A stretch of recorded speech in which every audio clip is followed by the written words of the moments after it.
Hello guys, and welcome to this video. I'm going to be showing you how to create a puzzle for yourself on Canva. So the first thing you have to do is to go to the Canva search bar and key in the word puzzle and wait for the page to load. Once it's gone, once the page is done, you would see various samples of puzzles, and you can choose or select the one you want, the one that appeals to you. If you want only children puzzle, you can easily key it in children puzzle.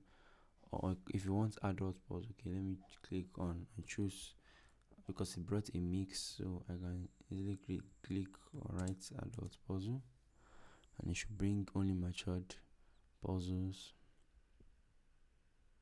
Okay, still seems we have a mix, but this is much better. So you can easily change, or you can easily edit any of these puzzles and make them your own